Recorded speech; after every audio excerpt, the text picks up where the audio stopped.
Kagulat World. Good news pala ito para kay Alexandra Ayala. Sa unang tingin kasi parang nakakadismaya ang maagang exit niya sa Strasbourg Open matapos matalo kay Alexandra Olinikova sa isang mahaba at pisikal na 3-set battle. Maraming fans agad ang nagalala dahil ito na sana ang huling momentum niya bago ang French Open. Pero habang mas lumalalim ang analysis ng tennis community, mas lumalabas ang isang posibleng mas malaking benepisyo para sa batang Pinay star. Ang totoo, sobrang bigat ng dinaanan ni Alex nitong 2026 season. Hindi na siya simpleng prospect lang na walang pressure. Ngayon, isa na siyang legit WTA threat na sinusubaybayan ng buong tennis world matapos ang malalalim niyang run sa ilang malalaking tournaments ngayong taon. Umabot siya sa mahirap na laban sa Dubai, Indian Wells, Miami, Rome, at iba pang high-level events.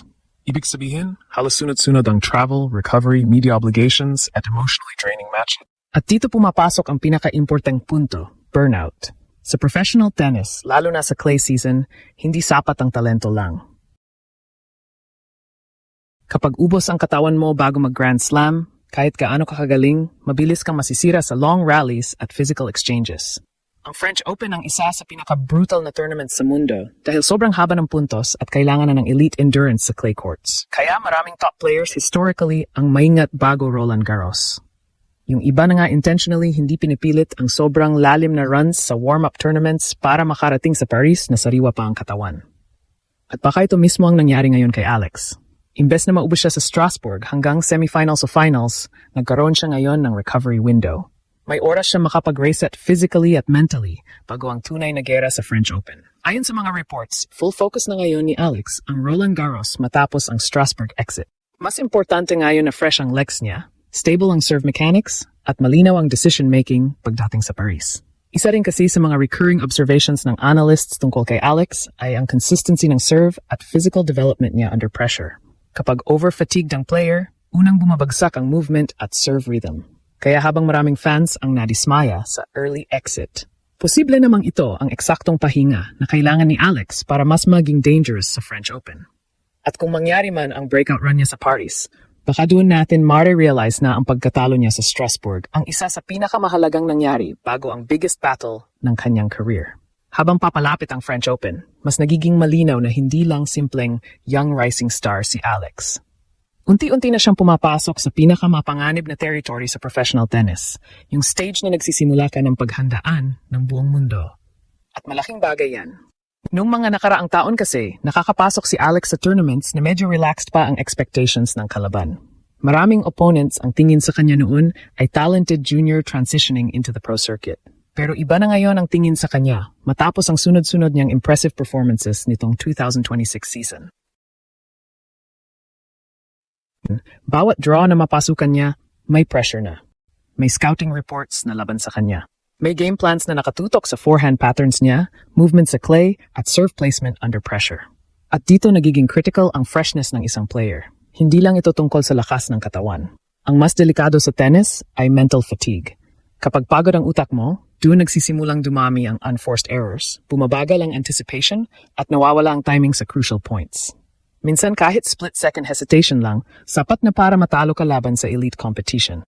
Ito ang dahilan kung bakit maraming veteranong players ang nagsasabing mas importante minsan ang tamang teaming ng peak form kaysa sunod-sunod na panalo bago ang Grand Slam. At baka tama ang teaming ni Alex ngayon. Dahil sa maagang exit niya sa Strasbourg, nabawasan ang physical mileage ng katawan niya bago pumasok sa 2-week war sa Roland Garros.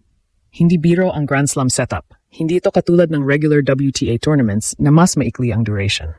Sa French Open, kailangan mong mabuhay mentally at physically sa halos 2 linggong bakbakan habang lumalalim ang rounds. Kapag pagod ka bago pa magsimula ang tournament, para kang sundalong pumapasok sa gera na kulang sa tulog at sugatan na ang katawan. Kaya maraming analysts ang naniniwala na mas dangerous minsan ang player na well-rested kaysa player na galing sa emotionally draining deep run. At tandaan natin, bata pa si Alex. Habang advantage ang youth sa recovery at movement, minsan disadvantage naman ito pagdating sa emotional pacing ng season. Maraming batang stars sa tennis ang nasusunog agad dahil pilit nilang dinadala lahat ng momentum hanggang sa maubos sila physically at mentally. Pero mukhang mas maingat ngayon ang camp ni Alex. Hindi na ito tungkol sa isang magandang tournament lang.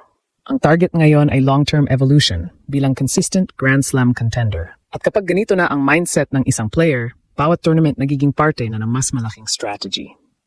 Kaya posible talagang hindi failure ang Strasbourg exit. Posibleng recalibration ito, posibleng reset, at posibleng ito ang eksaktong dahilan kung bakit mas magiging mabigat at mas mapanganib si Alex pagdating sa French Open. Dahil minsan sa sports, ang pinakadelikadong atleta ay hindi yung sobrang exposed bago ang malaking laban, kundi yung tahimik naghahanda habang akala ng lahat humina siya. Sa totoo lang, ito ang klase ng sitwasyon na magte-test kung gaano kalalim na talaga ang pag-unawa ng mga tao sa journey ni Alex. Dahil kung surface level lang ang tingin mo sa sports, madaling sabihin na sayang ang Strasbourg exit. Madaling isipin na negative agad ang early loss bago ang French Open. Pero kapag mas inintindi mo ang realidad ng modern professional tennis, doon mo makikita na minsan ang pinakamahalagang development hindi nangyayari sa highlight reels o sa trophy ceremonies.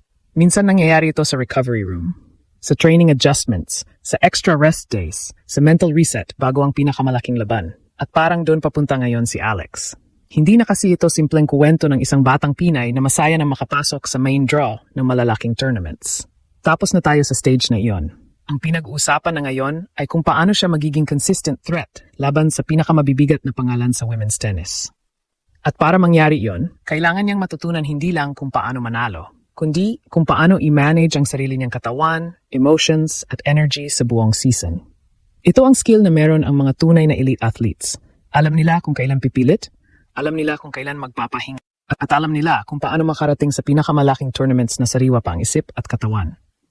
Posibleng ito mismo ang natututunan ngayon ni Alex habang tumataas ang level ng kanyang career. At huwag nating kalimutan, sobrang bata pa niya kumpara sa karamihan ng WTA veterans. Ibig sabihin, bawat experience ngayon, kahit panalo-talo, parte ng pagbuo sa kanya bilang future Grand Slam contender. Kaya imbes na mawala ng kumpiyansa dahil sa Strasbourg, mas posibleng mas naging dangerous pa siya. Dahil ngayon may extra time siya para ayusin ang katawan niya. May oras para mag-refocus. May oras para pag-aralan ang draw. May oras para ihanda ang sarili para sa pinaka-brutal na clay court tournament sa mundo. At kapag dumating ang French Open, posibleng ibang Alex ang makita natin. Mas kalmado, mas fresh, mas strategic, at mas gutom. Dahil minsan ang tunay na momentum hindi nanggagaling sa sunod-sunod na minsan nanggagaling ito sa tamang pahinga bago sumabog ang pinakamalaking performance ng career mo. At kung sakaling magkaroon ng breakthrough run si Alex sa Roland Garros, maraming babalik sa Strasbourg at sasabihin, baka kailangan talaga niyang matalo doon para mas maging handa siya rito. Dahil sa dulo, hindi objective ni Alex ang magmukhang magaling lang sa warm-up tournaments. Ang tunay na target niya ay mas malaki, mas mabigat, mas makasaysayan. At habang papalapit ang French Open, pakiramdam ng maraming Pilipino, parang may paparating na espesyal. Parang may unti-unting nabubuong sandali na pwedeng magpayanig hindi lang sa Pilipinas, kundi sa buong mundo ng tennis.